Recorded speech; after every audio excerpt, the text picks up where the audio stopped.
네. 네, 이제, 우리 지난 시간에 용해 현상과 용해도 얘기를 했는데요. 오늘, 용해 현상과 용해도를 마무리하면서 용액의 총괄성까지 한번 가보는데, 용액의 총괄성은 일반적으로 설명하는 것도 있지만, 우리가 다음 시간에 깁스 자유에너지를 이용해서, 증기압 내림, 끓는 점 오름, 어느 점 내림을 깁스 자유에너지를 이용해서 설명을 하면 훨씬 더 받아들이기가 쉬울 수 있다는 거거든요. 그렇게 해보도록 하고, 오늘은 뭐 개념만 잡고 가보도록 하겠습니다. 그 정도는.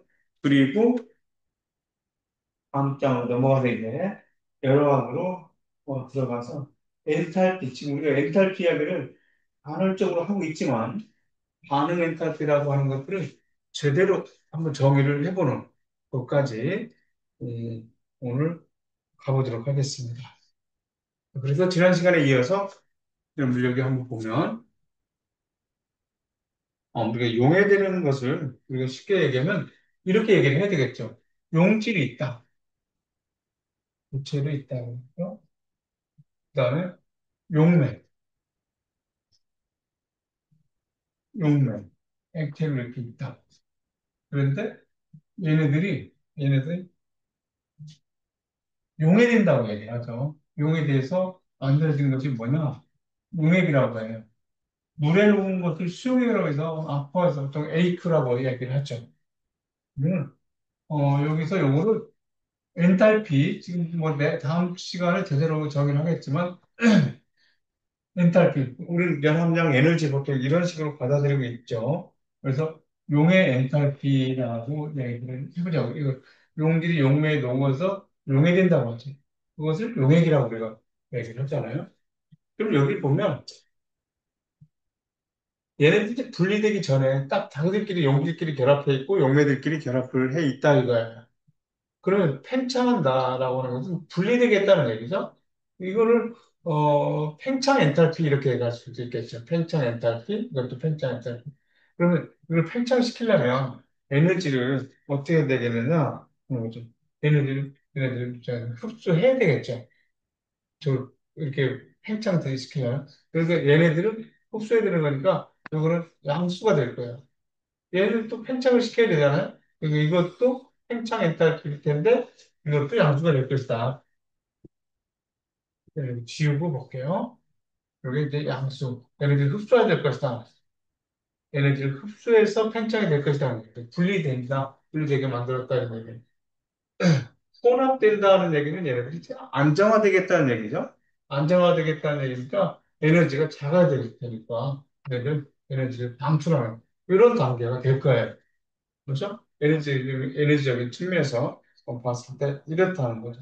그럼 지금 우리가 여기서 델타 H1 하면 저쪽에서 델타 H1이라고 하는 것은 용질이 있었는데 용질이 용질이 분리됐다는 거죠. 용질이 어떤 상태나 분리돼 있다. 분리된 이렇게 써볼까요? 분리된 용질이 있어요. 분리됐고 그다음에 용매는 아직 액체로 있는 거죠. 델타 H1이 지금 이 용지를 이렇게 팽창시켰다, 즉 분리시켰다 이렇게 볼 수 있겠다는 거예요. 그리고 나서 델타 H2를 보면 델타 H2는 용매를 분리시키는 거죠. 그러니까 여기서 용질은 분리된 채로 분리된 용질이 있고 그 다음에 용매도 델타 H2를 통해서 어떻게 있다는 거예요? 분리되게 하겠다. 분리된 용매 이렇게 있을 수 있다는 거죠.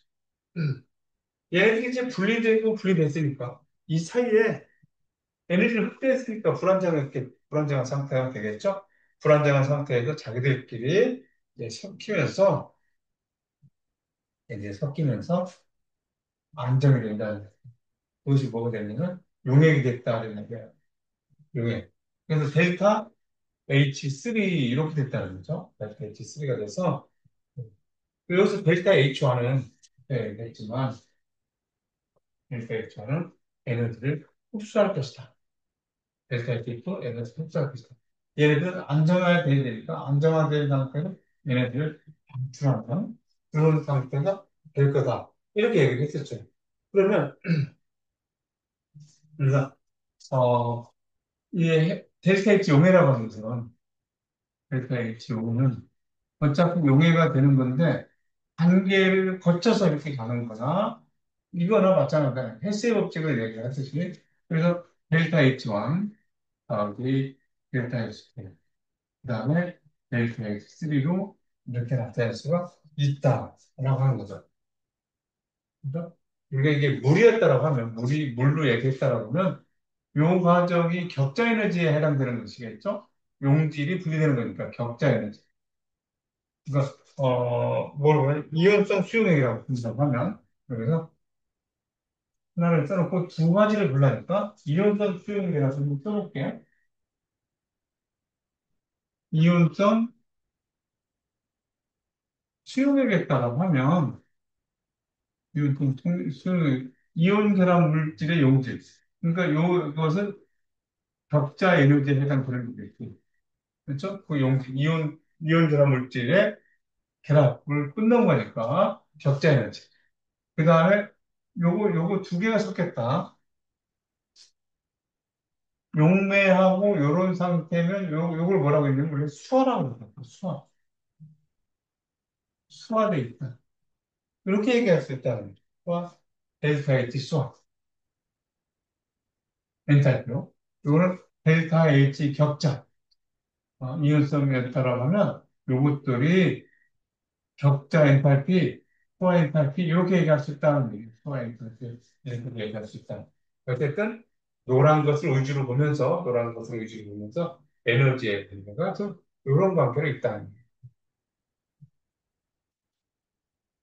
다음 슬라이드 넘어갈게요.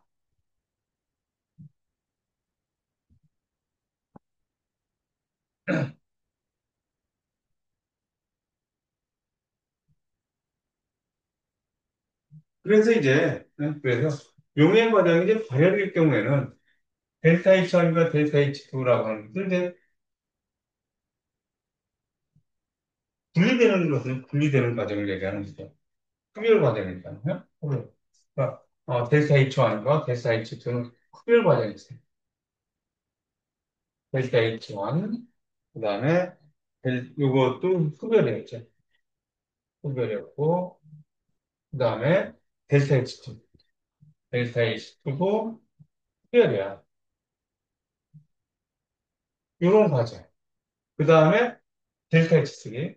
델타 H3는 어떤 과정이냐면 발열 과정이죠. 그러면 이게 용해 과정이 발열 과정이라는 얘기는 결합을 형성할 때 이게 더 크면 당연히 발열 과정이 되겠죠. 이게 더 크면 그래서 델타 H 용해라고 하는 것은 델타 H 용해가 여기서 봤을 때 요거잖아요. 그죠? 용해가 어떻게 되느냐? 발열 과정이 더 크다. 더 많이 에너지를 방출하는 거니까 만약에 델타 H 용해가 이렇게 나타나죠.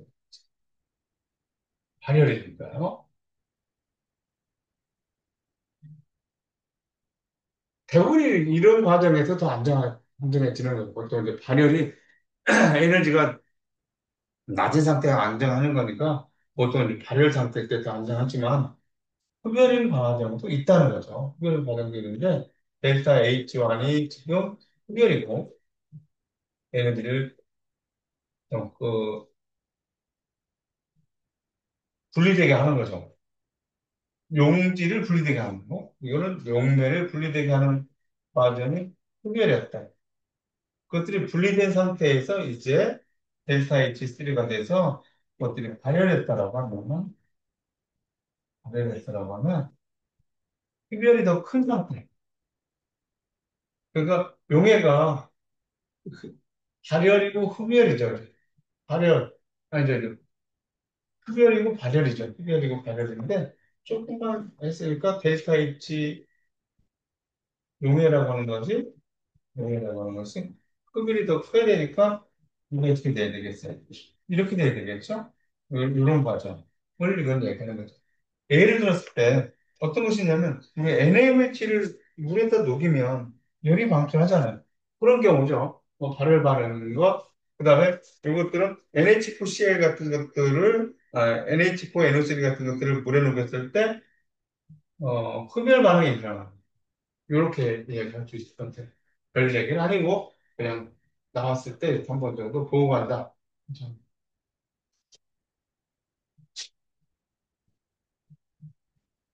그러니까 결합을 끊는데 분리시키는데 더 많은 에너지가 들어가면 그걸 흡열이고 결합을 형성하면 새롭게 섞이면서 방출하는 에너지보다 흡수하는 것이 크면 흡열 반응, 방출하는 것이 많으면 발열 반응이라는 얘기죠. 그런데 용에 대해 영향을 주는 인자가 뭐냐? 용매와 용질의 성질, 용매의 상호작용 이렇게 돼 있는데 극성은 극성에 잘 녹고 무극성은 무극성에 잘 녹는다. 끼리끼리다, 유유상종이다라고 하는 것들이죠. 근데 무극성 물질은 무극성 용매에 극성 용질과 이연성 용질은 극성 용매에 잘 녹는다. 그러니 무극성 물질은 무극성은 무극성은 무극성 용매, 무극성 용매. 그 다음에 극성은 네, 극성과 이온성 물질. 이온 결합 물질들은 극성에 아주 극단적인 경우예요. 그래서 그것들은 극성에 잘 녹는다. 그런 얘기예요. 여기 알코올을 보면 물에 이 세 개까지는 잘 녹고 있다는 거예요. 그런데 네 개가 보면은 잘 녹지 않고 있다는 거예요. 잘 녹지 않고 있다.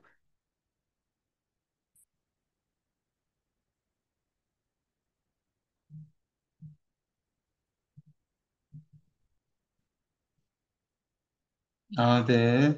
잘 알았어요.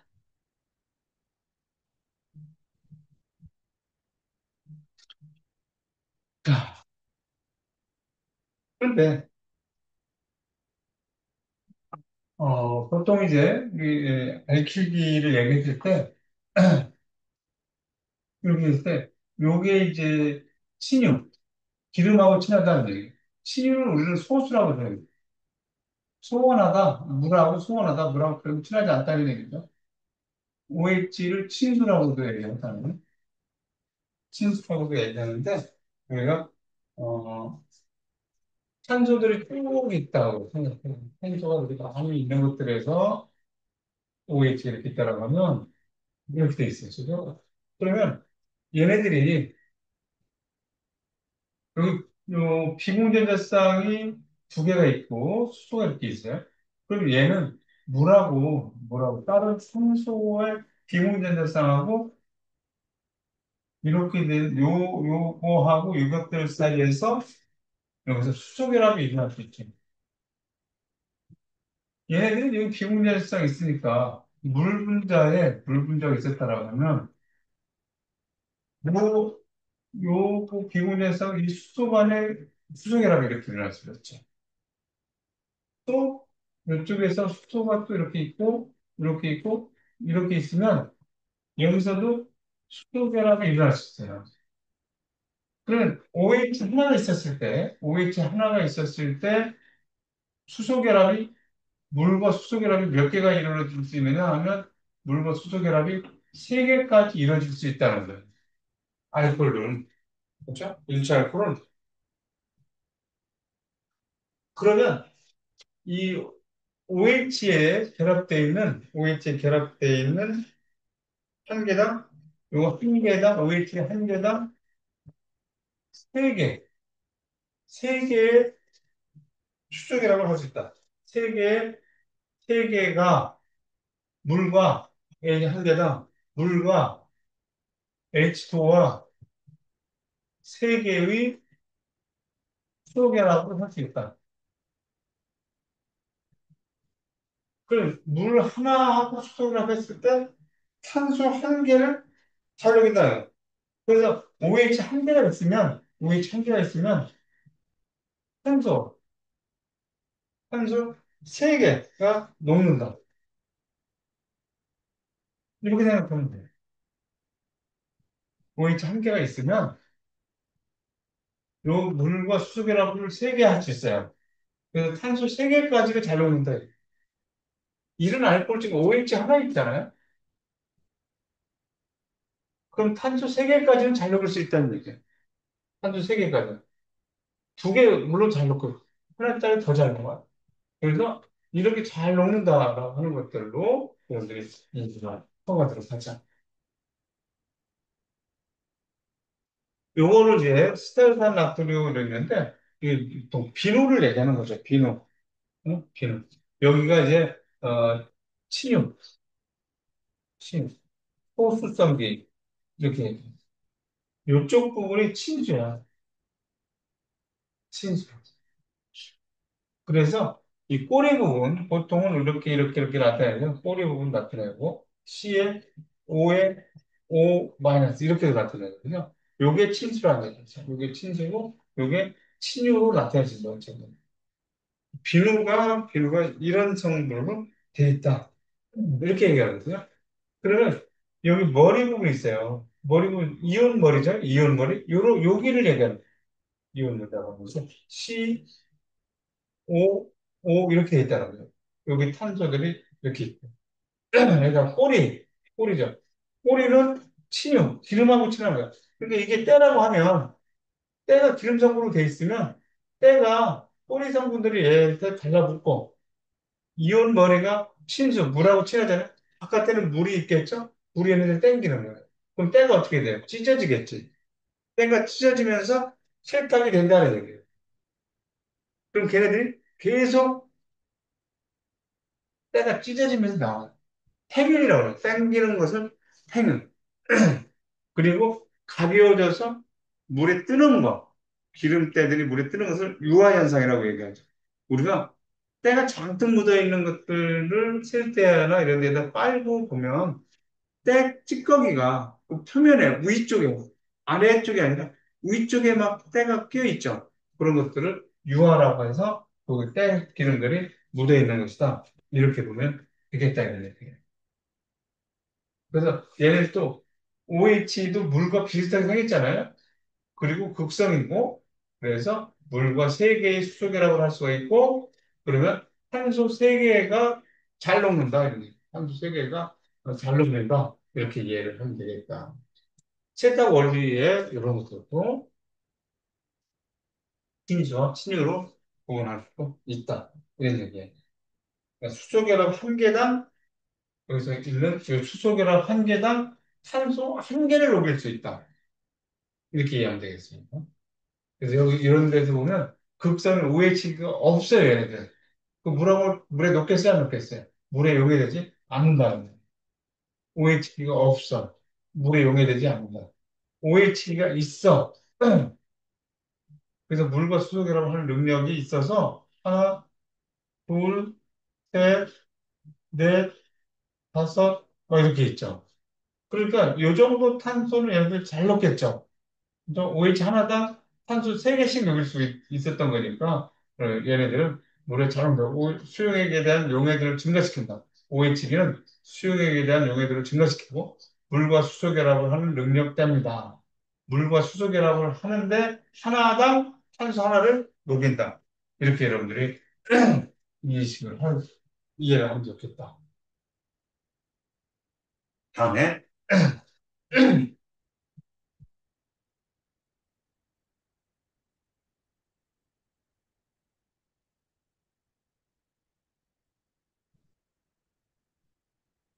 온도. 보통 일반적으로 고체 물질에 대한 용해도는 온도에 비례한다. 네. 일반적으로 고체는 뜨거운 물을 잘 녹는다는 음질의 물에 대한 용해도는 온도에 비례한다. 근데 기체는 어때요? 기체는 용질의 용해도는 온도에 반대로 온도가 낮을수록 찬물에 더 잘 녹는 거다. 그래서 보면 고체 용해도도 예외가 있다라고 하는 건데 또 여기를 보면 이쪽에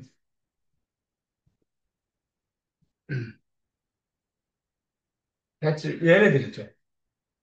얘네들은 온도가 높아질수록 용해도가 증가하는 것을 보여주고 있어. 그거 보면 얘들은 온도가 높았어. 온도가 높으니까 용해도가 증가한다는 거예요. 온도가 높아졌더니 용해도가 증가했다. 그러니까 온도가 높아질수록 용해도가 증가하겠다는 얘기는 얘네들이 용해되는데 용해될 때는 어떤 반응이 일어나겠다는 얘기냐면 얘네들이 이렇게 된다. 이게 무슨 얘기야?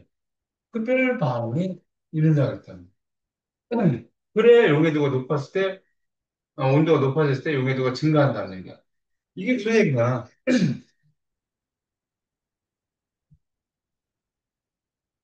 얘네들이 녹내들이 있다고 생각해보자.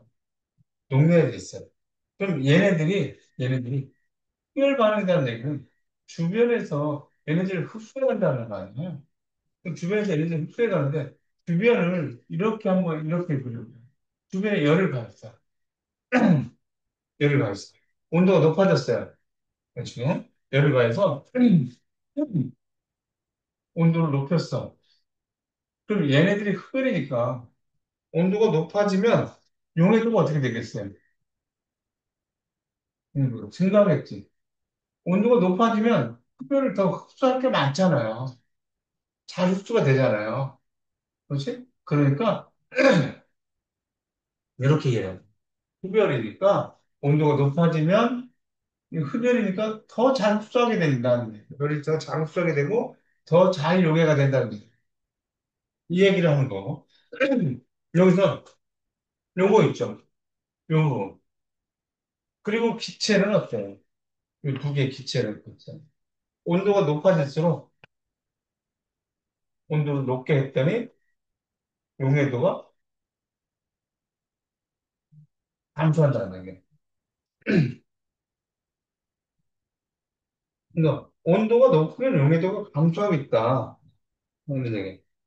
얘네들 거꾸로 얘기하면 온도가 낮을수록 용해도는 증가한다는 거예요. 온도가 낮을수록 용해도가 증가한다. 그 얘기는 델타 H 용해는 0보다 어떻다는 건가? 작다는 거죠. 이거 발열이라는 거야. 발열이다. 이렇게 이해를 했어요. 그래서 여기다가 한번 쓰려면 이것처럼 같이 그려보면 이렇게 됐어. 이렇게 했던. 근데 얘네들 지금 발열이다. 이렇게 나온다는 거예요. 얘를 방출하려고 한다는 얘기예요. 얘를 방출하는데 얘를 방출할수록 잘 녹는다는 거잖아. 근데 여기서 이렇게 했어. 온도를 높였어. 온도를 높였어. 그럼 용해도는 어떻게 되겠어요? 방출해야 되는데 온도가 높아. 방출하기가 어렵겠죠. 그러니까 용해도가 감소한다 이렇게 이해해야 된다. 그러니까 여기서 용해도를 크게 하려면 어떻게 해야 돼? 온도를 낮추면 용해도가 증가할 거다. 이렇게 얘기를 할 수 있지 않겠어요? 그렇죠? 온도를 낮추면 용해도가 증가할 수 있다. 그래서 이런 과정으로 여러분들이 여기서 흡열 용해 과정이 용해가 흡열이면 온도를 높이면 흡수를 잘 들어갈 테니까 용해도가 증가할 것이다. 이렇게 볼 수가 있는 것이고 여기서 또 온도가 높을수록 용해도가 감소함. 이런 예외 물질이라든가 고체에서 예외 물질이라든가 기체 같은 것들은 용해가 이제 발열이 나는 거예요. 발열. 그래서 온도가 높으면 자기도 열을 내야 되는데 여기서 또 열을 내니까 얘네들이 녹기가 더 어렵다. 방출하기가 더 어려울 테니까 온도가 높아져서 용해도가 감소한다. 이렇게 여러분들이 그림을 통해서 이해를 해 나가면 좋겠다.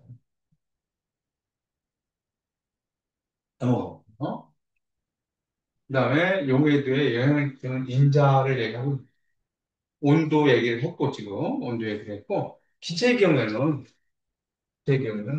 온도도 얘기할 수 있지만 온도가 높으면 용해도가 작아진다. 온도가 낮을수록 용해도가 증가한다. 이렇게 얘기했지만 기체는 기체는 기체는 압력에도 의존합니다. 어떨수록 잘 녹겠느냐? 압력이 높을수록 더 잘 녹을 거다는 얘기죠. 그러니까 어떤 여기 기체가 이렇게 있다라고 하면 압력을 높게 하면 여기서 액체가 성분이 있다라고 하면 액체하고 접촉을 좀 많이 할 수 있어야 녹아 들어갈 수 있는 거 아니에요? 압력이 증가했다. 더 많은 이산화탄소가 요구된다. 그래서 세게 눌렀을 경우에 이제 어떤 평형 상태에 도달하기도 할 때 어떤 액체 용매에 대한 기체 용매들은 용액 위에 있는 용액 위에 있는 기체의 부분 압력에 정비례해서 증가한다. 그러니까 용액 어 농도를 표현하죠. 농도는 압력에 비례한다. 압력에 비례한다. 잠깐만요. 조금인데? 아니, 왜, 지금 빨리 얘기 받았습니다. 네. 김민서. 먼저, 무슨 말이야? 내일 거예요. 아까 소금 샀어.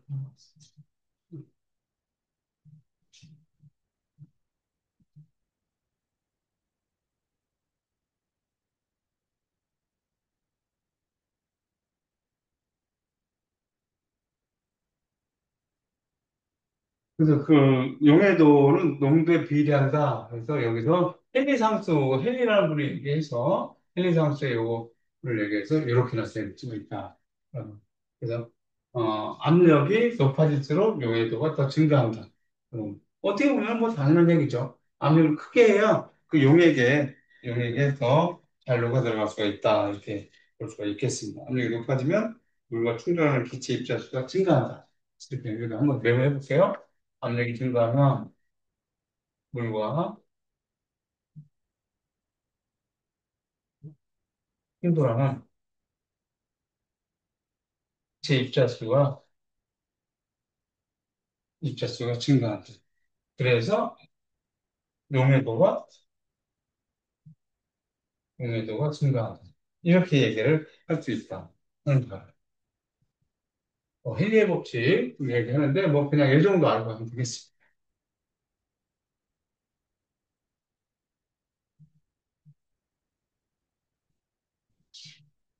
여기 등병력 내림이라는 거 한번 볼까? 등병력 내림.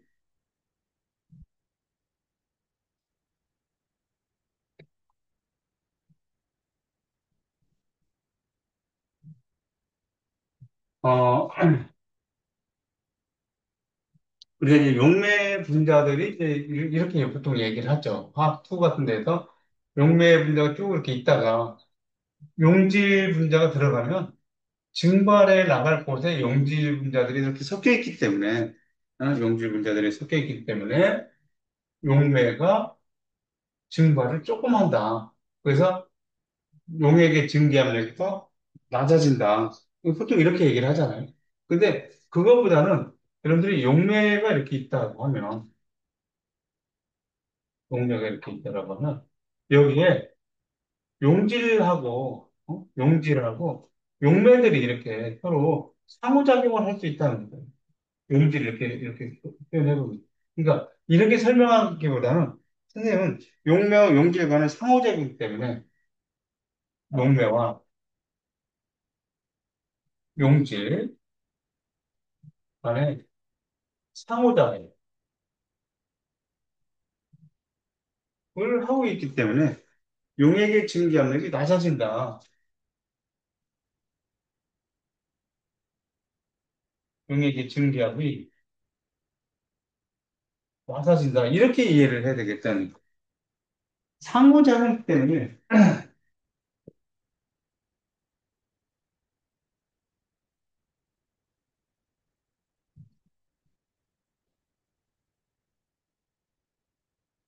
상호작용 때문에 용액의 증기압력이 낮아진다. 이렇게 이해를 해야 되겠다. 이것들 상호작용 때문에. 근데 대부분이 용매죠. 용매가 훨씬 더 많은 상태에 있는 거니까 대부분이 용매고 용질이 조금 있는데 이렇게 되니까 상호작용을 하고 있기 때문에 용매가 날아가기가 어렵겠죠. 그래서 용액의 증기압력이 낮아진다. 이렇게 이해를 하는 것이 어, 더 바람직한 용액의 증기압력 내림을 이해하는 과정일 것 같다. 저는 이렇게. 그러면 여기서 이런 얘기를 한번 하는 거죠. 증기압력 내림을 보면 그만큼 용매보다 용액의 증기압력이 더 내려갔다는 얘기죠. 요걸 데이터 필요했는데 요거를, 요거를 용매 증기압에서 빼주기를 용액의 증기압력을 빼주면 된다는 거예요. 그러면 용매의 증기압력에서 용액의 증기압력은 어떻게 결정되느냐? 용매의 증기압력에서 용매의 몰 분율. 그 용매의 몰 분율이라고 하면 어떻게 나타낼 수가 있겠느냐면 용매의 하고 용질이 있을 텐데 용매 용질 중에서 용매가 얼마큼 있느냐. 요- 이렇게 나타낼 수 있다. 그럼 다시 써보면 용매의 증기압력 빼기 용매의 용매에서 이게 용매의 몰 분율에 해당됩니다. 요것만큼 용액의 증기압력은 용액의 몰 분율이 얼마나 크냐 작냐에 따라서 결정된다. 그럼 이거를 정리해보면 용매의 증기압력은 1 x의 용매 이렇게 되죠. 1 x의 용매의 몰 분율이라고 하는 것은 용매의 증기압력은 용질의 몰 분율의 곱과 그렇죠. 델타 H, 델타 P는 증기압력 내림이죠. 증기압력 내림이라고 하는 것은 용매의 증기압력에 용질의 몰 분율로 나타낼 수 있다. 이렇게 나타낼 수 있다.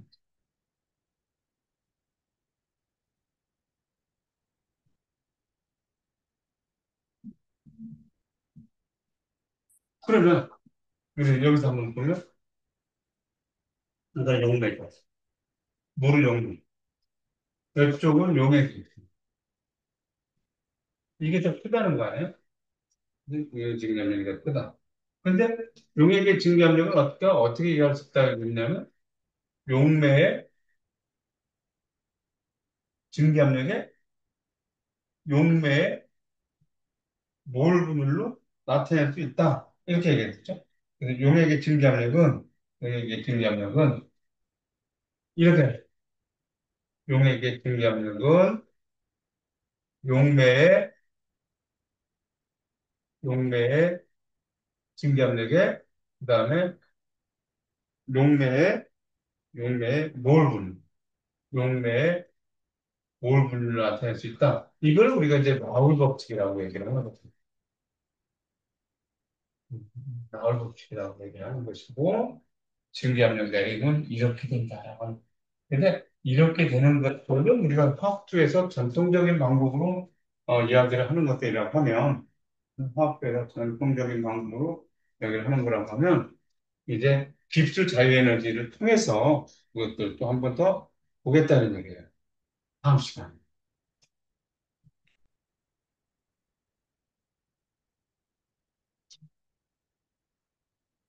여기 끓는 점 오름과 어는 점 내림 이렇게 나와있죠. 끓는 점 오름과 어는 점 내림. 이것들은 다 이제 우리 지난 시간에 이제 몰랄 농도 공부를 했잖아요. 몰랄 농도 공부를 했는데 어, 몰랄 농도는 용매 질량으로서 나타내는 용질의 몰수 비율이죠. 그러니까 용매 질량은 온도에 따라서 변화하지 않는다는 거죠. 온도에 따라서 변화되지 않는. 그렇기 때문에 온도에 관련된 이런 성질에 관한 것들은 몰랄 농도를 이용합니다. 몰 농도는 용액의 부피분에 이렇게 되는 거잖아요. 용액의 부피분에 1리터 중에 녹아있는 용질의 몰수를 나타내는 거기 때문에 그것들은 온도에 따라서 부피를 변할 수 있기 때문에 이런 데서 사용하기가 곤란하다. 그런 얘기예요.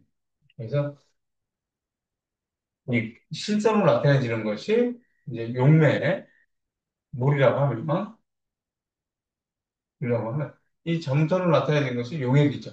그럼 용액이면 일기압의 상태에서 여기가 끓는 점일 텐데 용액이 끓는 점은 올라간다 하면 그래서 끓는 점 오름 어는 점은 0도씨에서 내려간다는 얘기죠. 어는 점 내림 이렇게 얘기한다는 거죠. 그래서 용액이 어는 점은 내려가고 끓는 점은 올라간다라고 하는 것이 끓는 점 오름과 어는 점 내림에 대한 이야기들이다라고 하는 거죠.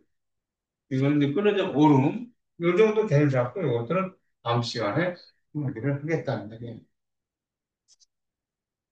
어느 점 내리면 어느 점은 내려간다. 아까 얘기했던 그런 부분이에요. 그래서 이 몰랄 농도로 이야기를 하는데 이것들 기수 자연애들을 우리가 공부하고 와서 여기를 그런 관점에서 다시 한번 보도록 하겠다는 거예요. 여기 지금까지 이렇게 한 것들은 화학적 관점으로 여러분들이 한번 학습을 했을 것 같아요. 학습으로 그렇게 이해를 하면 되겠습니다. 그래서는 여기는 다음 시간에 다시 한번 아니면 그 다음 시간에 다시 한번 와서 이야기를 하는 거로 하겠습니다. 이제 다음 단어로 넘어갈게요.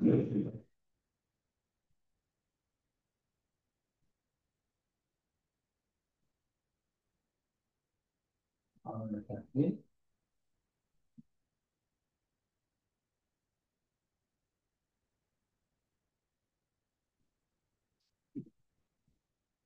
자, 그 반응해.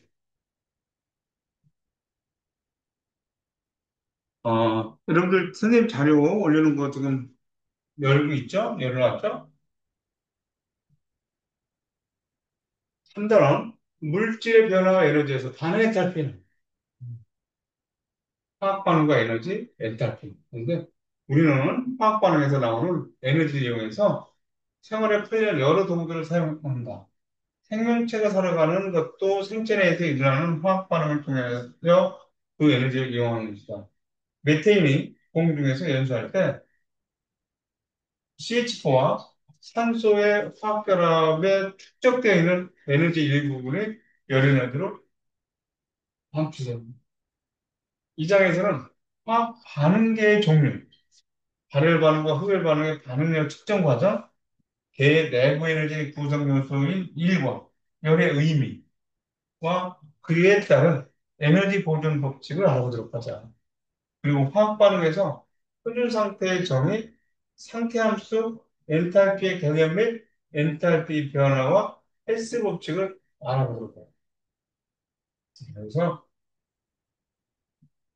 표준 상태, 그 다음에 상태 함수, 엔탈피 개념, 엔탈피 변화와 헬스 법칙을 알아보도록 하자. 이렇게 됐죠. 이거 잘 알아보시고.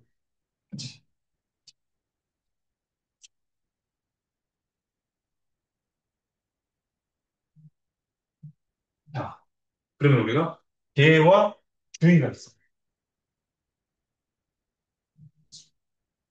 시스템, 서라운딩, 뭐 이렇게 얘기를 하는데, 우리는 개와 주의. 개라고 하는 게 뭐냐? 연구자의 관심이 있는 것입니다. 화학에서는 그 자체, 그 자체가 개다. 이 개의 반응이 일어나는 그곳, 연구자는 여기에 관심 있는 거다. 예를 들어서, 중화 반응이 있다라고 했을 때, 산과 연기가 반응한다라고 하면 그 자체죠. 그 자체가 개라는 거예요. 서라운딩, 주의라고 하는 것은 다 시스템이야. 시스템이 아니면 다 주의예요. 그러니까 개와 주의를 합하면 우주라고 돼. 그냥 개와 주의를 합하면 우주. 그래서 개와 개와 주의를 합해서 우주 아니면 전체 이렇게 돼야 돼. 전체. 그런데 연구하는 사람은 개 안으로 들어갈 수는 없죠. 개로 들어갈 수는 없어요.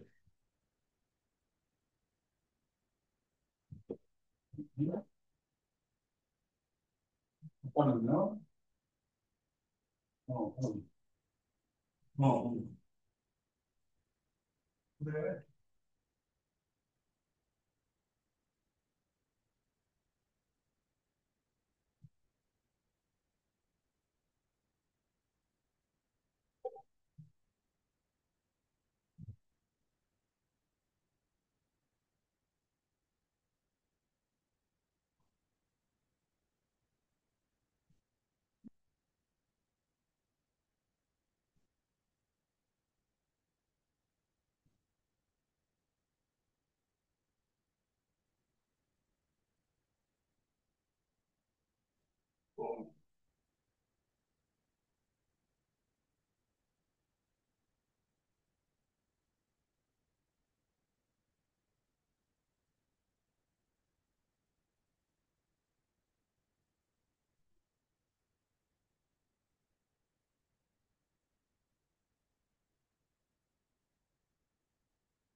미안해. 선생님 개인적인 일이 있어서 조금 잠깐 쉬었다가 진행하는 걸로 할게요. 쉬었다가 55분에 만날게요, 여러분들. 미안합니다. 잠깐 쉴게요.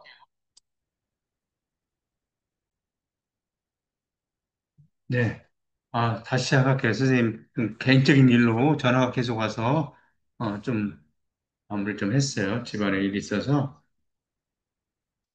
자, 다시 한번 볼게요. 지금 개라고 하는 것은 우리가 뭐 시스템이라고 하고 서라운딩의 주의라고 하는 것들, 개라고 하는 것들은 우리가 이제 관심 분야, 화학 반응이 있다라고 하면 그 화학 반응 그 자체를 얘기하는 거예요. 근데 관심 분야고 화학에서는 그 언급의 그 반응 그 자체를 얘기한다. 주의라고 하는 것은 개가 아니면 주의다라고 하는 거죠. 그런 관점에서 우리는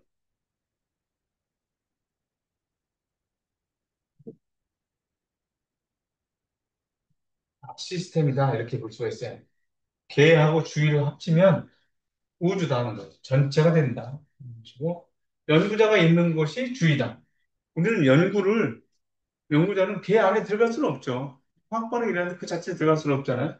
연구자가 있는 것이 주의고 대상에 대한 간접적 연구를 하는 것이고 연구자는 오직 주위의 변화만을 측정하고 그것으로부터 개의 변화를 예측하는 것이다. 라고 하는 거. 중요한 얘기 같아요. 주위의 변화만 측정한다. 측정. 측정에는 오차가 반드시 따를 수 있죠.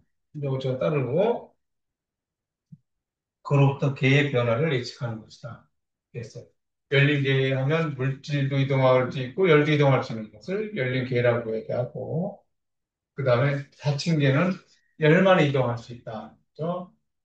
이동할 수 없는. 우리가 이제 열린 계의 대표적인 거는 뭐 인체 같은 것도 열린 계죠. 인체. 열도 이동할 수 있고 물질도 이렇게 이동할 수 있다. 그 다음에 자동차 엔진 같은 거.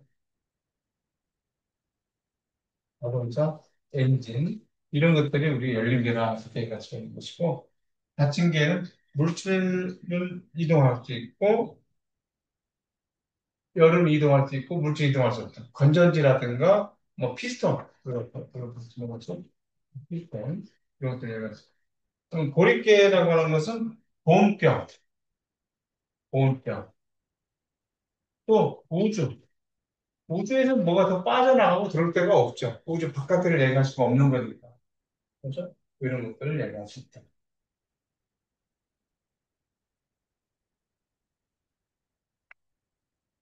자, 그래서 이제 반응의 엔탈피 변화를 반응열 뭐 이렇게 얘기한다는 건데 발열 과정, 흡열 과정 이렇게 돼 있는데 발열 과정이라든가 흡열 과정 이런 것들을 우리가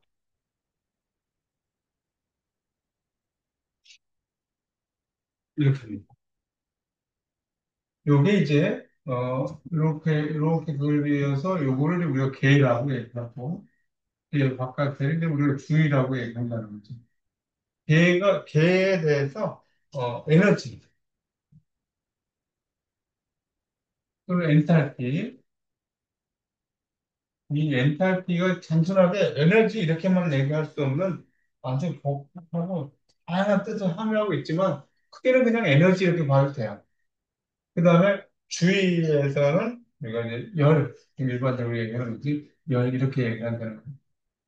그러니까, 이렇게 배에서 에너지가 소비됐다. 배 에너지가 소비됐다. 라고 하면 우리는 엔탈피, 요거를 엔탈피, 여기는 열이라고 얘기한다라고 하면, 델타 H, 변화를 하죠.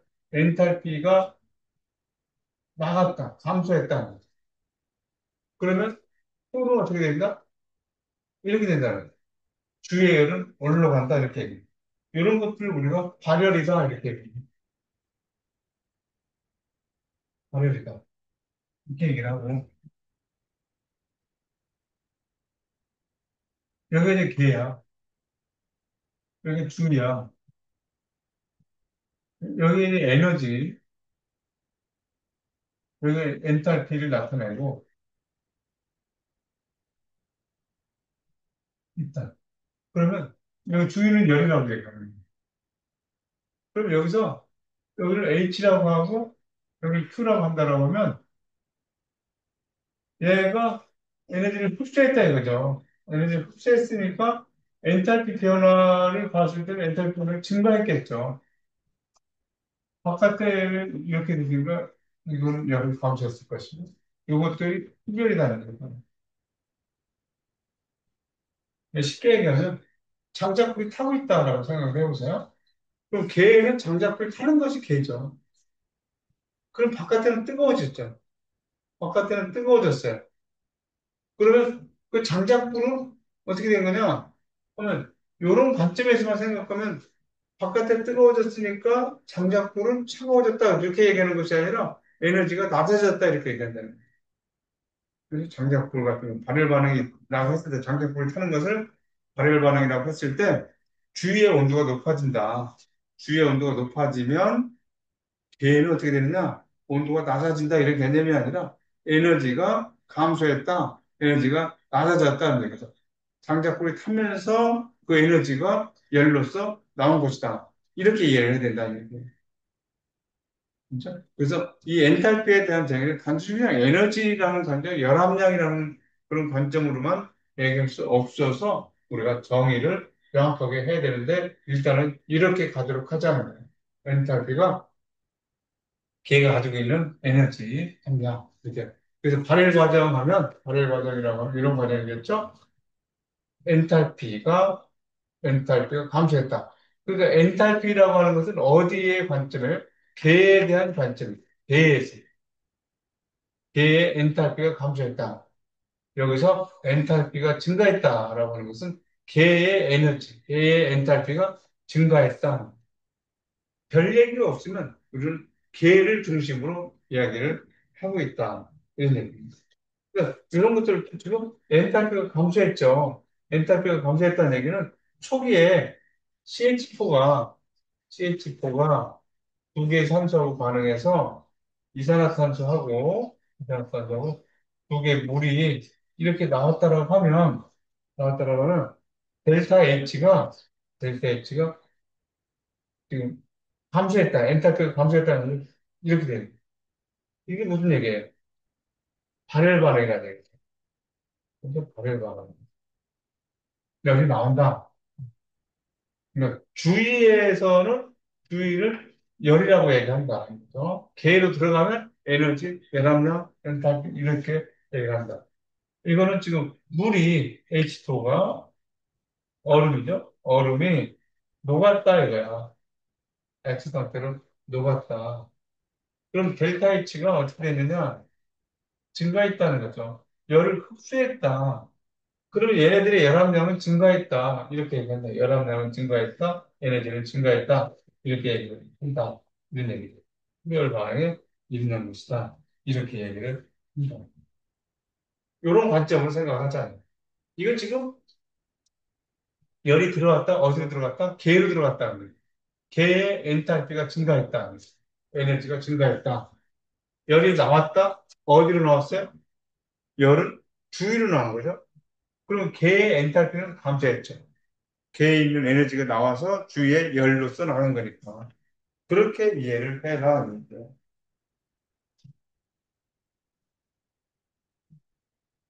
다음 각 경우에 델타 H의 부호를 정하고 반응이 발열인지 흡혈인지 말한다고.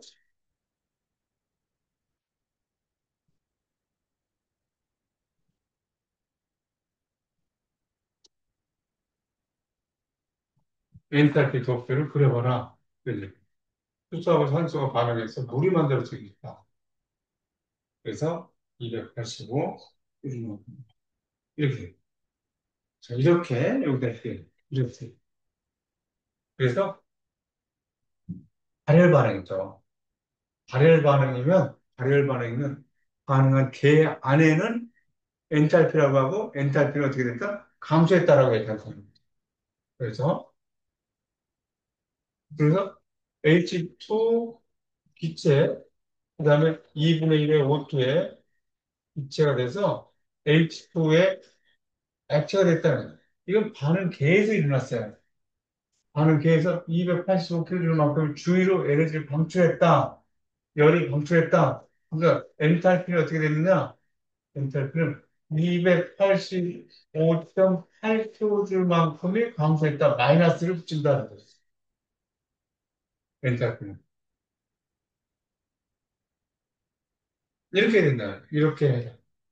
이걸 어떻다면요? 4.7kJ만큼을 흡수했다는 거죠. 그러니까 H2의 액체 상태에서 기화됐다. 입체가 되는 데 있어서 그 흡수했으니까 배에는 배는 얼마큼이 40.7kJ만큼이 증가했다는 거죠. 배의 엔탈피가 이렇게 변화량을 얘기할 수 있다는 거죠. 변화량을 얘기할 수 있다. 계와 주의. 계는 엔탈피 에너지 델타 H를 써서 표현하고 주의는 열 Q를 써서 보통 나타내고 있다. 그런 얘기죠. 자, 그러면 여기서 열을 한번 해봅니다.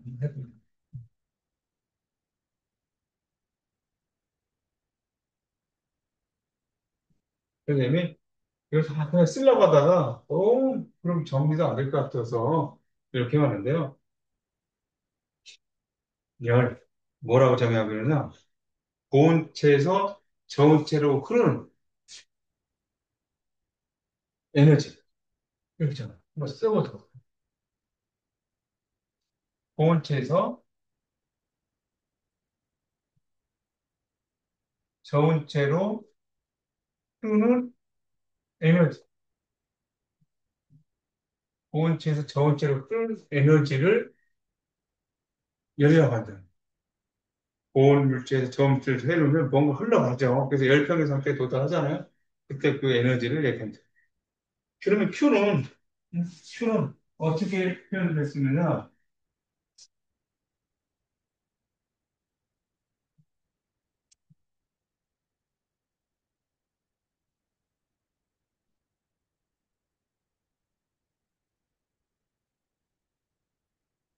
또 또는 열은 온도 변화에 비례하는 온도라고.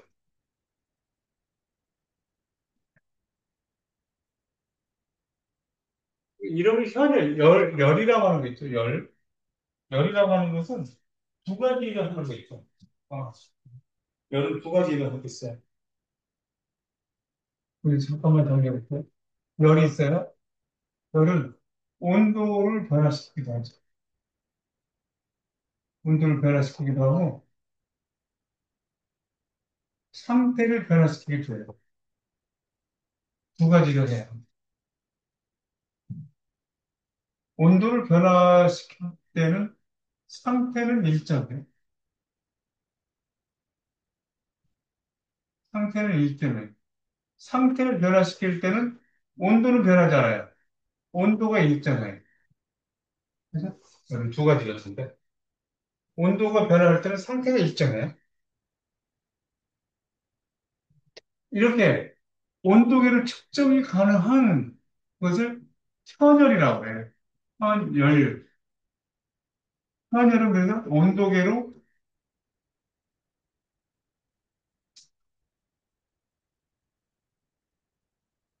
측정이 가능해. 얘네들은 잠열이라고 해. 잠열. 온도계로 측정이 불가해. 온도계 측정이 안 돼. 그럼 열은 두 가지 상태를 얘기하는데 저기서 여기서 온 온도를 변화시킨다. 그런 거죠 지금 저기서. 여기서 일은 잠열이 아니라 어떤 일을 얘기하는 거예요? 어떤 열을? 헌열을 얘기하는 거예요. 거기서 열은 헌열을 얘기하는 거예요. 이 두 가지 일 중에서 이 온도를 변화시키는 일. 그런데 그런데 여기에서 이 비례상수를 쓰고 있잖아요. 그래서 비례상수를 쓰고 있어서 비례상수를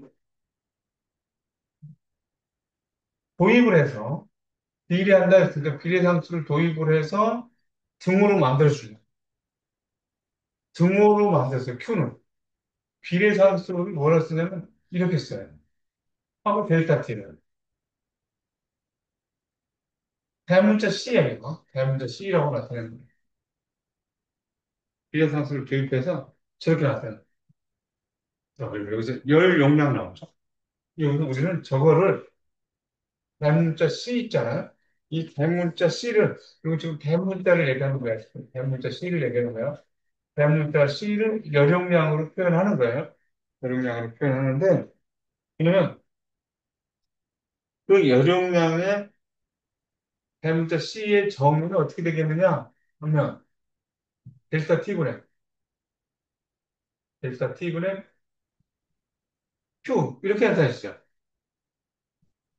델타 T분의 Q라고 나타내요. 이게 열용량. 항이 어떻게 나타낼까요? 열, 줄, 퍼, 켈빈으로 나타내죠. 아니면 줄, 퍼, 켈빈, 이렇게 나타낸다는.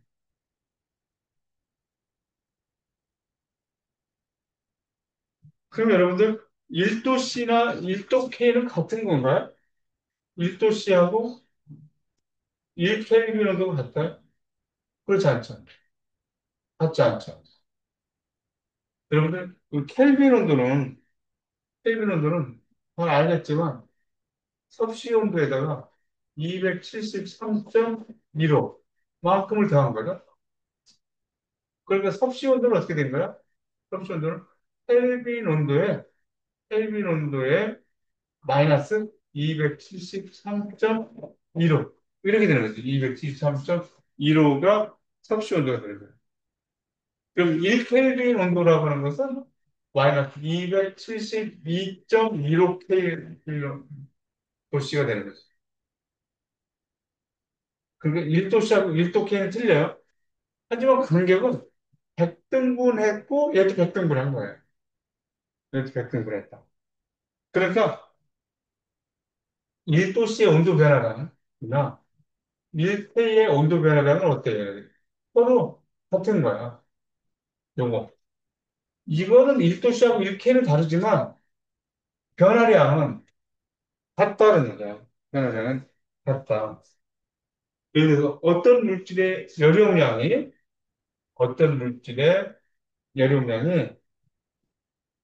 10줄 켈빈이다. 10줄 열용량의 켈빈이야. 이렇게 쓴 거나 10줄 퍼 도시라고 쓴 거랑은 서로 같다는 거예요. 근데 이렇게 표현한다. 서로 같다.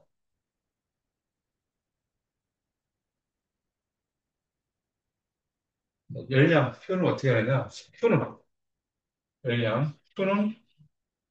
열 용량의 이렇게 온도 변화로서 나타냅니다. 열 용량을. 네.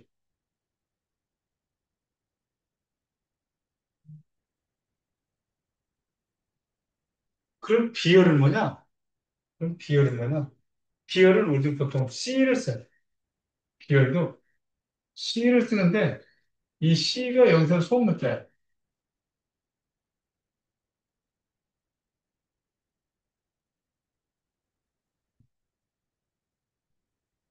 C를 쓰는데 이거 소문자를 써요. 그럼 뭐라고 그러지? 어떤 물질? 1 단위의 온도를 1도씨 아니면 1K를 높이는데 필요한 열량이다. 이렇게 하세요. 여기서 1 단위라고 나왔죠. 1 단위. 우리는 1 단위를 두 가지로 얘기할 수 있어요. 질량을 얘기할 수 있어요. 질량은 g이라든가 킬로그램을 얘기할 수 있어요.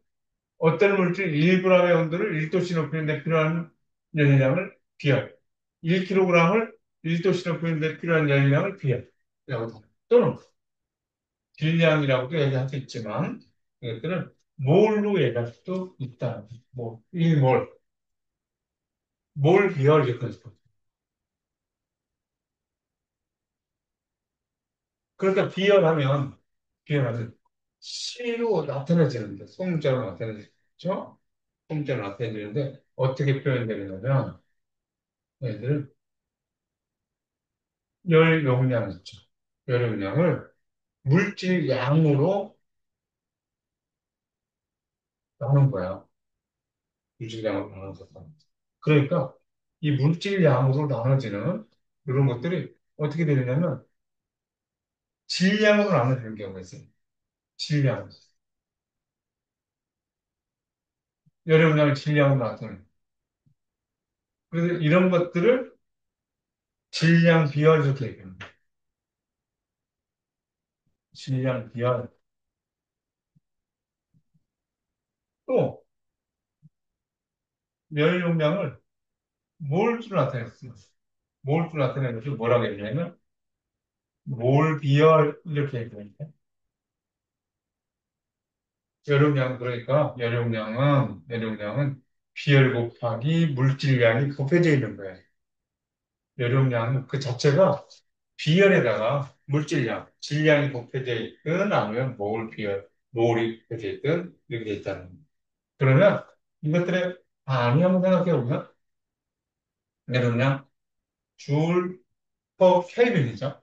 그러니까 그것들을 이렇게 줄 켈빈 또는 질량의 역수 이렇게 들어갈 수가 있죠. 몰 비열 줄 퍼 켈빈의 몰이니까 몰의 역수 이렇게 들어가요. 반이 돼요. 비열 하면 저렇게 나타낼 수 있다. 그럼 열량 표현은 어떻게 하느냐? 열량 표현 Q라고 하는 것들은 어떻게 표현을 하는가 하면 두 가지가 있어요. CM 여기서 열용량이 C는 비열 곱하기 질량 이렇게 나타낼 수도 있잖아요. 그러니까 비열 곱하기 질량의 온도 변화 이렇게 나타낼 수도 있죠. 온도 변화 델타 T로 했으니까 되게 여기도 델타 T 이렇게 또는 비열에 몰줄 곱할 수도 있죠. 그래서 몰 질량 곱할 수도 있다. 그리고 온도 변화로 나타낼 수 있다. 열량 표현을 여기서 거칠게 열용량 곱하기 온도 변화라고 했으면 그 비열이라고 하는 것은 열용량이라고 하는 것은 비열에다가 물질량을 곱한 거잖아요. 근데 그 물질량이라고 하는 것이 질량일 수도 있고 몰일 수도 있다는 거예요. 질량일 때는 Cm 델타 T고 몰일 때는 Cn 델타 T로 나타낼 수가 있다는 거예요.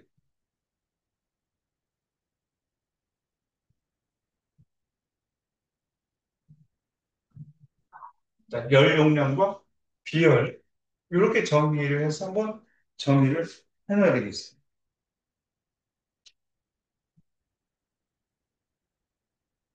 그래서 그것들을 열량을 측정하는 것들이 이제 두 가지 우리 교과에 두 가지를 표시해 주고 있어요.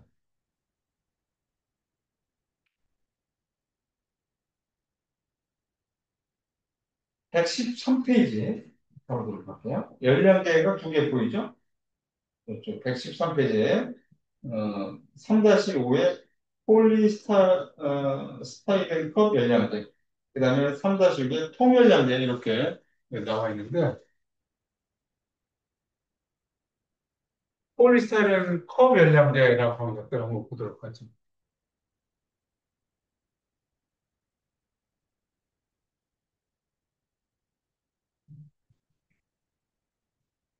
우리가 어떻게 보면 간이 열량제라고 한 거예요. 이런 것들은 굉장히 거칠죠. 거칠다는 얘기는 밀봉돼 있고 한게 아니라 대기압 상태에서 하고 있다는 말이에요.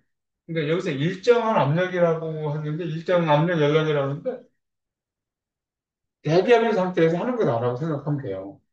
그래서 일정한 압력 하면 여기다 P를 붙이면 QPM, 일정한 압력에서 열을 QP 이렇게 QV 이러면 일정한 부피에서 열량이 되는 QP 하면 일정한 압력에서 열이 되는 열량을 측정하는데 사용된다. 개에 의해 소진된 열은 주위에 의해 얻어진 열과 크기가 같고 부호가 반대다라고 했는데 여기서 우리가 생각할 것은 고온에서 방출한 열은 고온체에서 방출한 열, 방출한 열은 고온체에서 방출한 열은 저온체에서 흡수한 열과 같다. 열과 같다. 요거를 이용해서 네, 얘를 한다는 거예요. 고온체, 계에 의해서 고온체에서 방출한 열은 저온체에서 흡수한 열량과 같다. 하는 것을 이용하겠다. 그럼 문제 한번 봐. 시험관 속에서 25.64g의 고체를 100도씨로 가열하고 커피컵 열량계, 저의 을 얘기합니다. 커피컵 열량계 쪽에 들어있는 물 50g에 조심스럽게 첨가한다고 가정합니다.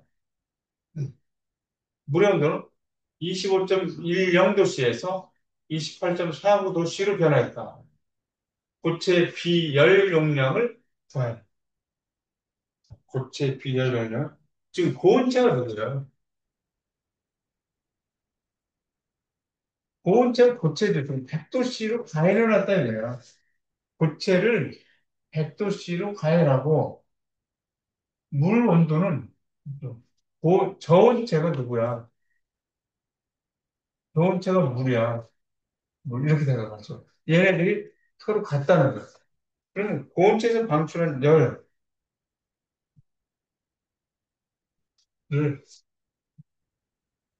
C의 고온체, 고체라고 하죠. 이걸 구하라. 고체 비열 용량을 구하라. 비열 용량을 구하라 했으니까 고체. 그 다음에 CM 델타 T. 그러니까 CM MMT 델타 T. CO1 M1 델타 C1 C2 C2 M2 델타 T 이렇게 나왔어요. 그 다음에 질량. 그럼 질량이 얼마나? 25.64g, 25.64g 이렇게 들어가죠? 그 다음에 곱하기 하기를 온도 변화가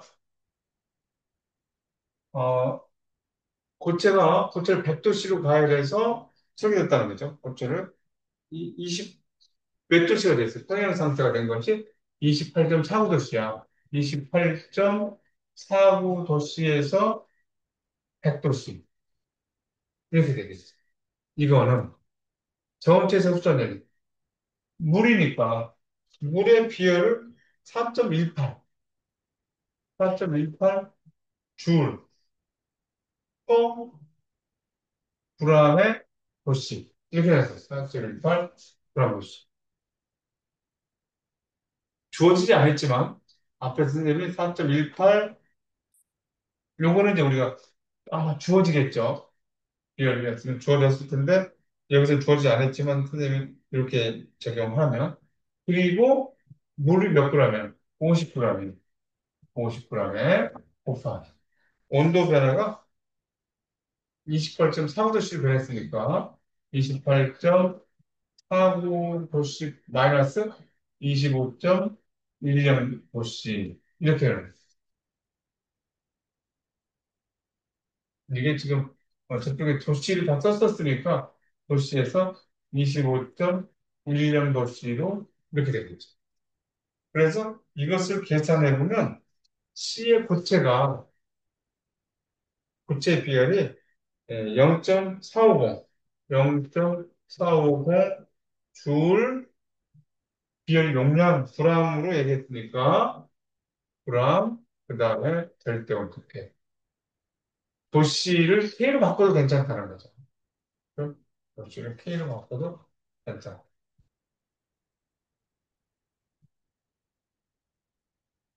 여기 이제 주어진 것들이 이렇게 아,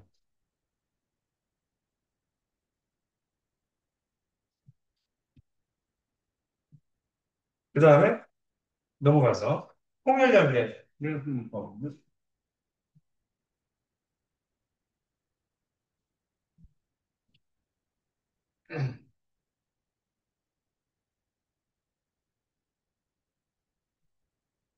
얘네들이 이제 통연료는 부피가 고정돼 있다는 거예요. 일정 부피 속에서 하겠다.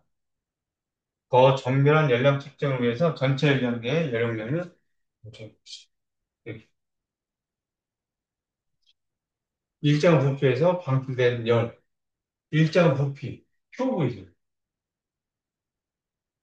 일정 부피를 QV를 측정한다. 그러셨어요. 그래서 어떤 회사가 새로운 다이어트용 후식이 1인분의 열량이 10칼로리보다 더 적다고 주장했다. 이 주장을 시험하기 위해서 이 주장을 시험하고 그래서 대문자에서 지금 킬로칼로리를 얘기하는 거죠. 이 주장을 시험하기 위해서 소비자 문제 부서에 근무하는 한 화학자가 통 열량계에 1인분을 넣고 산소 속에서 태웠더니 열량계의 열용량 8.151. 자, 연료량 줬었어요. 연료량. 그다음에 C를 내줘줍니다. 비열 곱하기 뭐가 주어지나요? 온도가 21.862도씨에서 26.79도씨로 4.937도씨가 증가했다. 4.937도씨가 증가했다는 거야. 이 회사의 주장이 옳으냐? 이렇게 했는데, 여기서 Q는 열용량을 줬을 때, 열용량의 온도 변화로서 얘기했어. 그런데 여기서 열량 Q는 연료량이 얼마라고 아까 조사했냐면 8.151이라고 조사했다는 거예요. 8.151 킬로조 퍼 켈빈 온도. 그래서 조사했어요. 그리고 온도 변화가 4.937도씨로 줬죠. 여기서 4.937 K라고 해도 괜찮다. 4.937 K라고 해도. 그럼 40.24 킬로조. 40.24 킬로조라고 나옵니다. 그럼 여기서 40.24 킬로조이라고 하는 것을 칼로리로 바꿔줘야 되죠. 그죠? 칼로리로 바꿔야 돼요. 40.24 킬로조이라고 하는 것은 4.184. 아까 나왔었죠. 4.184 여기서 이렇게 주어져 있으니까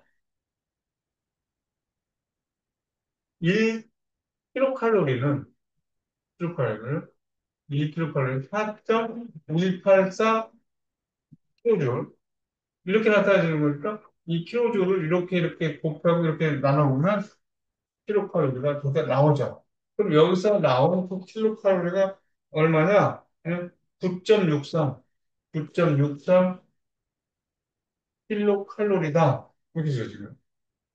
그러면 회사에서 주장은 10칼로리보다 10킬로칼로리보다 더 적다고 주장했는데 구해봤더니 9.63 킬로칼로리가 나왔으니까 회사 주장이 옳다 이렇게 얘기합니다.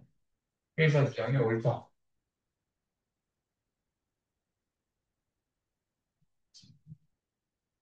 이렇게 얘기합니다.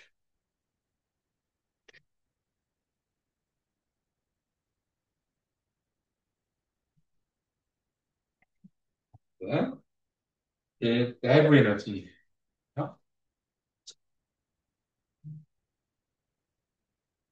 내부 에너지는 여러 가지 어떤 개가 있으면 그 개 안에 있는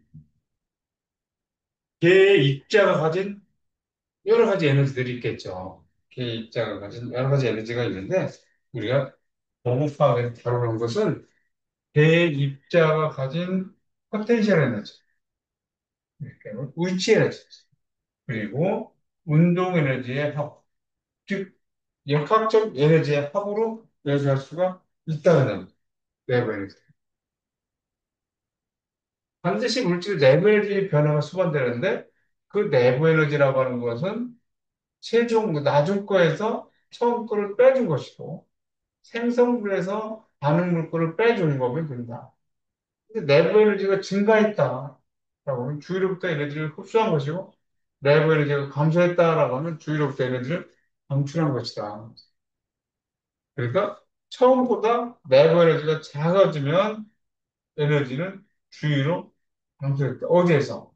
개에서 주위로 내부 에너지가 방출되기 때문에 내부 에너지가 감소하는 것이고, 내부 에너지가 증가하고 있다라고 하는 것은 에너지가 주위로부터 흡수되는 상태이기 때문에 에너지가 증가했다. 이렇게 얘기할 수 있다는 거예요. 그 내부 에너지는 어떤 대상이 가지고 있는 모든 종류의 에너지인데, 모든 종류의 에너지인데, 우리는 여기에서는 우리 내부 에너지를 누구라고 했을 때는 역학적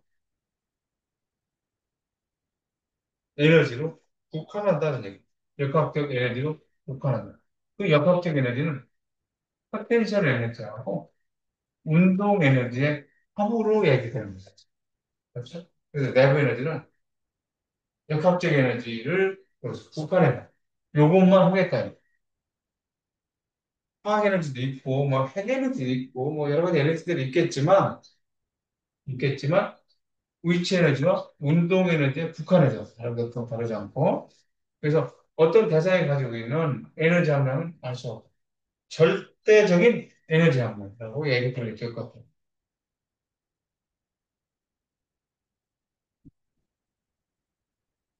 절대적인 에너지 함량은 알 수 없고, 쉽게 얘기하면 어떤 통장에 잔고가 있다고 생각해 봐요.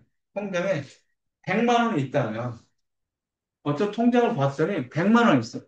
그럼 100만 원이라는 돈이 어떻게 해서 남아있게 되는지. 처음에 누가 얼마를 입금했고, 얼마가 들어오고 나가고 하면서 현재 100만 원이 남아있는지 이것들을 얘기하는데, 절대적인이라고 하는 것은 그것들 얘기하는 거예요. 처음에 얼마 입금했다가 들어오고 나가고 한 것들을 다 아는, 다 알아서 지금 현재 그 통장에 남아있는 잔고, 그건 알 수 없다는 거예요. 절대적인 에너지 함량하면 기준점 없이 모든 것을 포함한 총량을 얘기하는데 그것을 알 수 없다.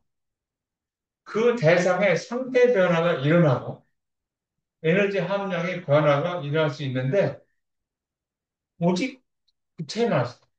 그 대상의 상태 변화가 일어나고 에너지 함량의 변화만 일어날 수 있는데 돈이 지금 내가 알고 있는 상황에서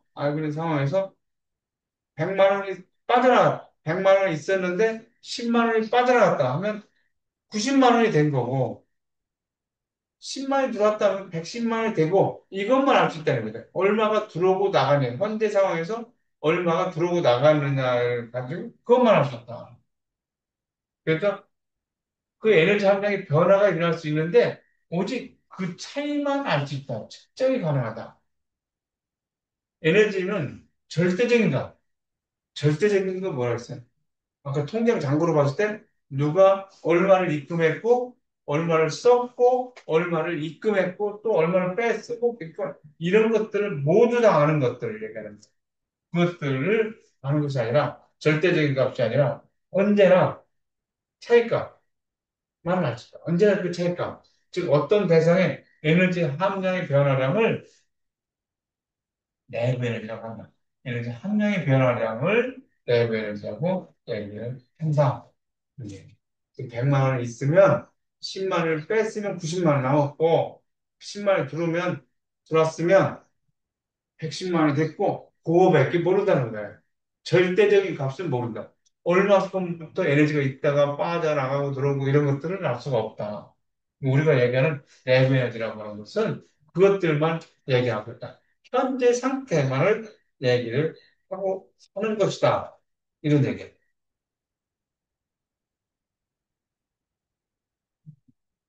그래서 걔 내부 에너지잖아요. 내부 에너지. 변화를 했다. 변화. 열과 일로서 결정된다. 내부에서. 대내부 변화는 열 또는 일로 전달된 에너지다. 네.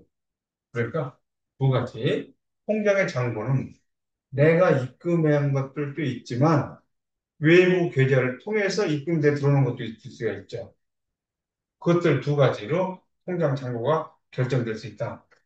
통장 잔고는 그러니까 내부 에너지는 통장에 있는 잔고라고 생각하고 내가 돈을 입금해서 나올 수도 있죠. 다른 계좌를 통해서 입금할 수도 있고 내가 다른 계좌로 그걸 출금할 수도 있죠. 내가 직접적으로 돈을 통장에 입금할 수도 있고 내가 직접적으로 돈을 출금해서 통장에 잔고 변화를 줄 수도 있고 또는 내가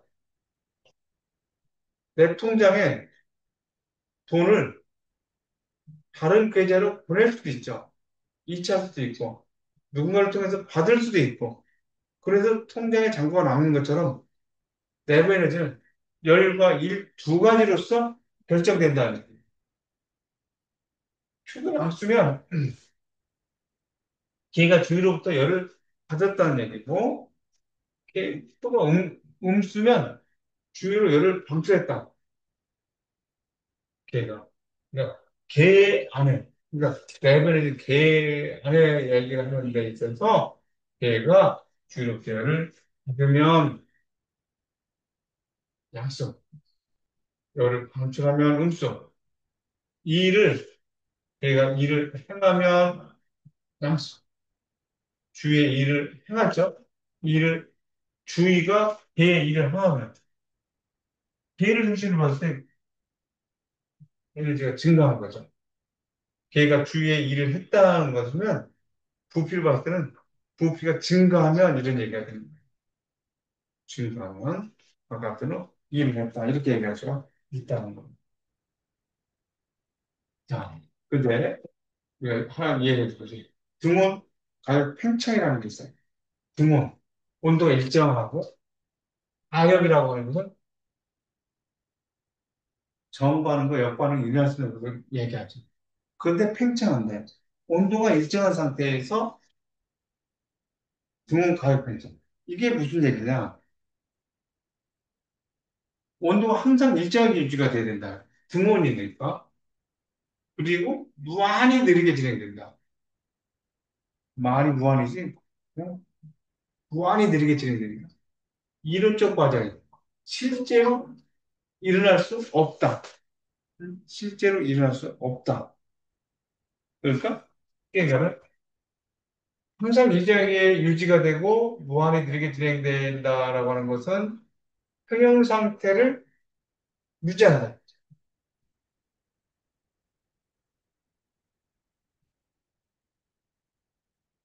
평형 상태를 유지한다. 이론적 과정이라는 것은 이것을 모델로 해서 실제적으로 하겠다는 것은 모델로 해서 실제 시스템을 평가하는 데 사용하기 위해서 이런 얘기를 한다. 이것을 모델로 해서 실제 시스템을 평가하기 위해서 한다. 과정으로 어떤 과정을 내고 등원 가격 팽창이라고 하는 것은 등원 가격 팽창이라고 하는 것은 지금 얘네들이 온도가 항상 일정하게 되어 있고 무한히 느리게 진행된다라고 하는 것은 얘네들이 피스톤이 이렇게 있다고 볼게요. 피스톤이 이렇게 있어요.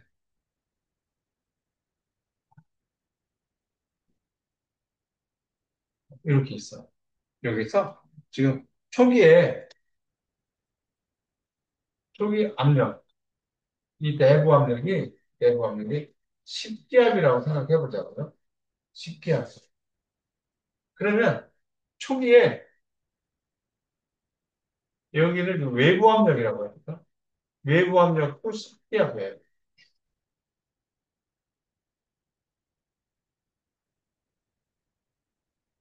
이런 상태에서 등온 팽창이 일어난다?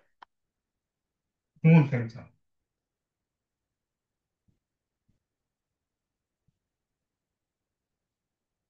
극소적으로, 무한히 천천히. 이런 얘기예요. 극소적으로, 무한히 천천히. 그랬더니 부피가 늘어났다. 부피가 늘어나서 나중에 내보면 나중에 내부압력이 부피가 늘어나면서 일기압됐어요. 그 다음에 나중에 외부압력이 외부압력이 일기압이 됐어요. 이게 무슨 얘기냐? 무슨 얘기냐? 이것들은 지금 식기하면 아주 조금 차이가 나게 해서 조금 얘를 10.0001기야. 이면 얘보다 살짝 크죠? 그럼 얘가 밀고 나올 거 아니야, 이렇게. 그죠? 밀고 나올 수가 있죠. 아니면 내가 얘를 당겨준다. 여기가 9.888, 9.99 기압이다. 그러면 여기 압력이 크니까 그래서 줄어들겠죠. 그래서 압력이 줄어들겠죠. 그죠? 이런 생 그러니까 매 순간에 외부 압력과 내부 압력이 같아지는 변화가 있죠. 이게 이론적 과정이라고 했어요. 매 순간 내부 압력과 매 순간 외부 압력이 같게 되는 이런 변환 과정을 얘기하는 것이다. 외부 압력은 이 외부 압력은 연구자가 알 수가 있어요. 여기는 알 수 없어. 이 안에는. 근데 내부는 근본적으로 알 수가 없어. 여기는 연구자가 외부 압력을 알 수가 있어. 그걸 추론해서 내부 압력을 얘기할 수 있어요. 그래서 외부 압력을 내가 작게 하는, 그리고 작게 하면 커지면 될 것이고. 그래서 부피가 커지니까 압력이 작아지는데 매우 천천히 하겠다는 얘기예요. 매우 천천히 하겠다. 그래서 매 순간 개의 압력을 매 순간, 매 순간 연속적으로 이제 매 순간 개의 압력을 측정 가능한 변화를 얘기하고 내부 개의 내부 개의 압력 변화를 연속 함수로 표현합니다. 내부 개의 변화를 연속 함수로 연속 함수로 표현 가능하죠. 음. 선생님, 여기 바깥에 커튼 좀 치고 올게요. 바깥에 복도가 깜깜한데 뭐가 온 것 같은, 뭐 비친 것 같아요, 지금. 무서워요.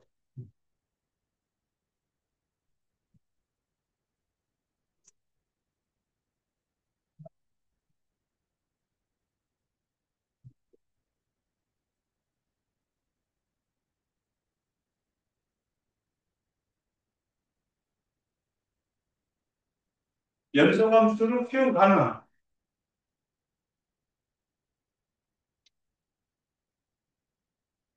그러니까 매 순간이라는 것은 연속적으로는 얘기해요. 연속적으로 대의 압력을 측정 가능한 사람. 자, 이론적 과정이에요. 이론적 과정은. 이런 것들이 실제 불가능한 변화가 되라는 거예요. 지금 내부 압력과 외부 압력이 같다라고 하는 것은 가속도가 영이라는 얘기예요. 이게 지금 내부 압력과 외부 압력이 같다는 것은 움직이지 않는다는 거잖아요. 가속도 A가 0이라는 얘기예요. 가속도 A가 0인데 이렇게 변했다는 거예요. 말도 안 되는 얘기 같은 거예요. 지금 실제 불가능한 변화예요. 출발과 도착의 순간. 그러니까 출발한다라고 하는 것은 멈췄다가 가는 거기 때문에 가속도가 생길 수밖에 없죠. 도착하는 순간은 움직였다가 멈춰야 되니까 그 순간에 가속도가 나타난다는 거예요. 모순이 생긴다는 거예요. 움직여야 되는데. 그러려면 모순이 생기지 않게 하려면 가속도는 가속도는 단위 시간 동안에 또 변화라잖아. 그럼 시간을 무한히 길게 하면 무한대로 놓으면 시간을 무한대로 놓으면 하수도가 0이 될 수 있다라는 관점의 이론인 거야. 그래서 무한히 느리게 진행시키겠다 이런 거예요. 무한히 느리게 진행시킨다. 그런데 측정한다는 자체는 불연속적인 것이죠. 측정한다는 것은 측정 근본적으로 불연속적이다. 측정은 기본적으로 불연속이다. 응.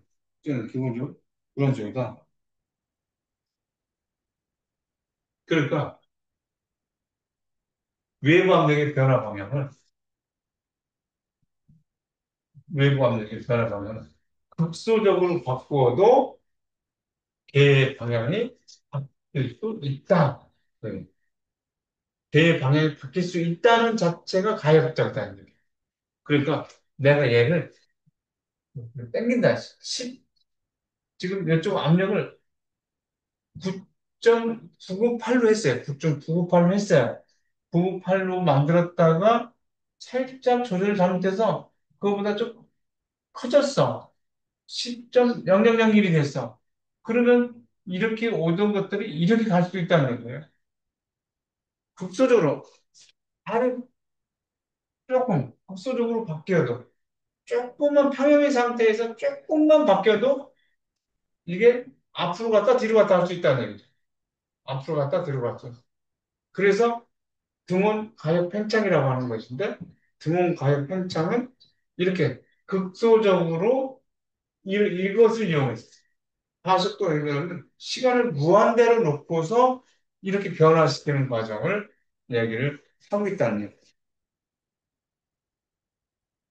이 얘기를 왜 하고 있느냐?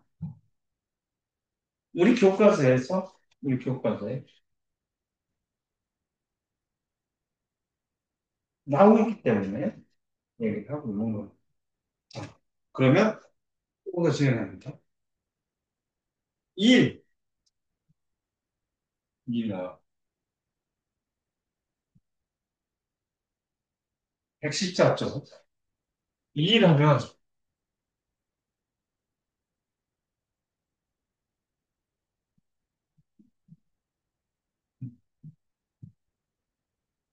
전통적으로 힘 곱하기 이동한 거리를 2일이라고 정의하고 있죠. 그런데 압력을 얘기해보면 압력은 한인민족당 누르는 힘이었어요. 그러면 힘은 압력 곱하기 이렇게 얘기했어요. 그럼 여기서 압력이고, 이 단면적을 A라고 한다고 하면, 단면적을 A라고 한다고 하면, 외부 압력 곱하기 단면적이잖아. 근데 요게 D만큼 이동했다. D만큼 이렇게 이동했다고 하면,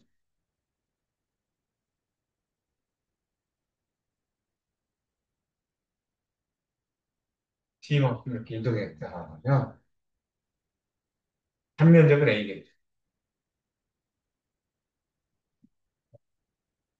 그러면 압력 대신에, 힘 대신에 이렇게 쓸 수 있죠. 이렇게.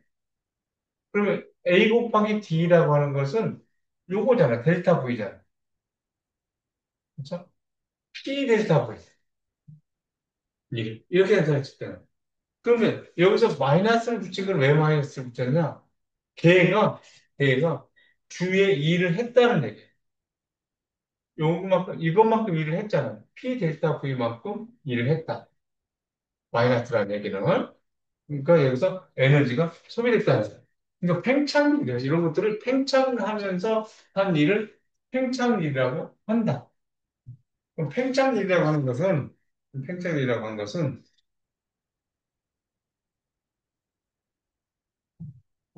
히트나 자동차 엔진 같은 것들은 우리가 팽창일이라고 합니다. 히트나 자동차 엔진, 이런 것들을 팽창일이라고 하는데, 지금 W는 꼭 이거 기억해야 됩니다. 마이너스 P 델타 V. 이렇게 돼요. 이거 마이너스라고 하는 것은 팽창하면서 걔가 외부로 일을 했다라고 하는 것을 얘기를 하는 것이다. 그래서 첫 번째 생각할 때 델타 V가 0보다 크다. 델타 V가 커졌다. 무슨 얘기죠? 그럼 외부에 일을 했다는 얘기죠.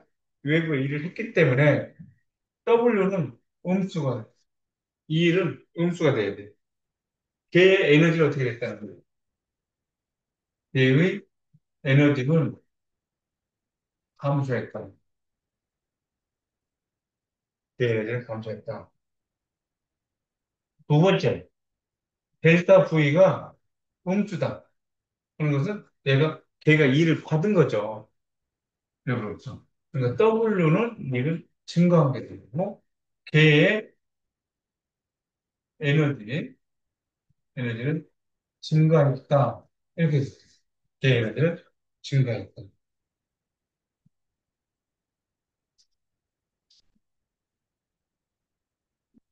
델타 V가 0이다. 그러면 부피가 없다는 것은 일을 안 했다는 거죠. 일을 하지 안 했다. 이런 얘기가 되는 거죠. 그럼 일의 담이 여기서 보면 압력과 부피니까 1기압에 리터를 붙여졌잖아요. 그럼 1기압의 정의가 뭐예요? 1기압. 1기압 하면 10325 뉴턴 퍼 메타 제곱. 이게 1기압의 정의예요. 1기압 보면 대기압 이렇게 얘기하는 것이 아니라 이게 파스칼이죠. 어? 1032요. 103.25kPa 이렇게 나타내기도 103.25kPa 그리고 리터라고 하는 것은 요 메타로 썼으니까 10의 마이너스 세제곱 메타 세제곱 이렇게 나타집니다. 그러면 뉴턴 메타가 되잖아요. 이게 뉴턴 메타가 되기 때문에 얘네들은 101.3이요.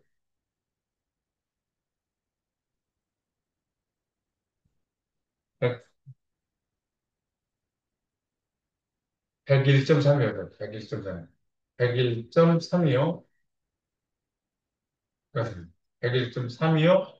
뉴턴 메타. 이 뉴턴 메타가 줄이잖아요.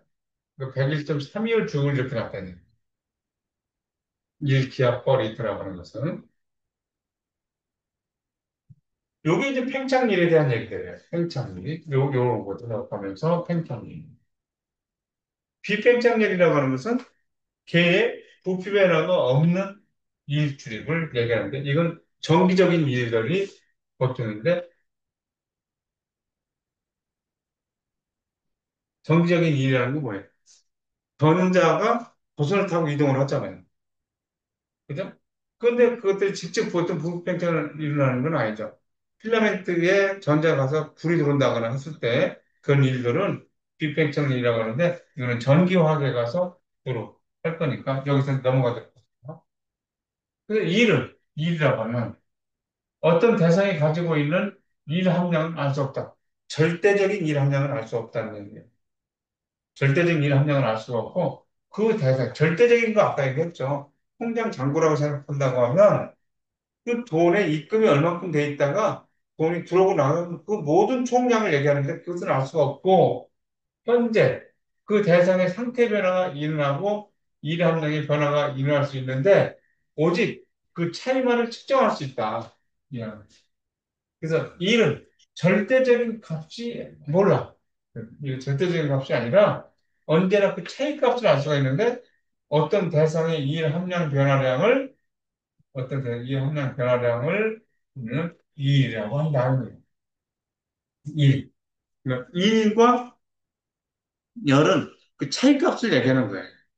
그 차이값만 얘기하는 거예요. 알 수가 있다. 그런데 우리는 간접적으로 일과 일을 W, 열을 풀어 쓰는데 데이터를 안 붙여요, 얘네들이. 얘네들 데이터를 붙이지 않는다라는 거, 일과 열은. 뭐, 상태함 수냐, 경로함 수냐, 이런 얘기를 하는 건데요. 상태함 수냐, 경로함 수냐, 이런 얘기를 하는 건데, 우리 지금 여러분들이 지금 일에 대한 이야기를 115쪽까지 왔어요. 115쪽까지 와서 이렇게 진행하고 있어요. 거기 팽창일과 비팽창일도 114쪽에 나오고 있고, 115쪽에서 지금 팽창일에 대한 그 그림 나오고, 여기서 지금 선생님이 설명한 이런 얘기들. 얘기하고 이해 속성 얘기를 하는데 이제 등원 가역 팽창 그러면 117쪽에 보면 그래프 하나 보이죠. 등원 가역 팽창 이런 일 그리시는데 등원 가역 팽창 열 에너지 보존 법칙 엔탈피 이런 얘기들 다음 시간에 중요하게 여러분들 학습을 좀 해야 될 개념적인 얘기들이 있어요. 지금 요 정도를 여러분들이 구체적으로 알고 다음 주에 만나서 이 단원, 그 단원 끝내고 그다음에 엔트로피를 시작하고 다음 주 엔트로피를 시작하고 끝낸 다음에 마지막 날 공강날 엔트로피 깁스 자유에너지 그다음에 아까 증기압력 내림 끓는 점 오름 어느 점 내림을 깁스 자유에너지를 가지고 한번 다시 설명해보는 그렇게 하고 이번 보호파악을 마치는 것으로 할게요. 그래서 오늘 또 이 정도만 하고 가도록 하겠습니다. 지금 음, 여러분들이 수업을 들으면서 지금 영상으로 출석을 확인할 학생들이 있을 텐데 우리가 그 초기 상태에서 팽창일에서 W는 마이너스 P 델타 V라고 얘기하고 있는데 이 마이너스가 의미하는 것이 무엇인지를 보내주면 되겠습니다. 1에서 마이너스 P 델타 V 팽창일에서 여기서 마이너스가 의미하는 그것이 무엇인지를 보내주면 되겠어요. 어, 오늘 화요반 학생들 영상 이렇게 촬영을 했는데 내일 수요반 학생들 요걸 가지고 영상을 볼 확률이 많을 것 같습니다. 자, 그러면 여러분들 요 정도 한 번 정도 책 한번 쭉 한번 떠들어 보고 읽어보고 한번 다음 시간에 여기 만나야 돼요. 그래서 이거 연결해서 다음 시간에 나가는 진도가 연결될 수 있도록 조금 복습해 주길 바라겠습니다. 여기 조금 내용이 좀 처음 여러분들이 좀 접해보는 것들이 많아서 들어본 것도 같은데 또 처음 접해보는 것도 있고 그래서 내용이 좀 혼란스러울 수 있으니까 한 번 정도 읽고 다음 시간에 만날 수 있도록 하죠. 오늘 여기까지만 할게요. 네, 고맙습니다, 여러분들. 다음 주에 만나요.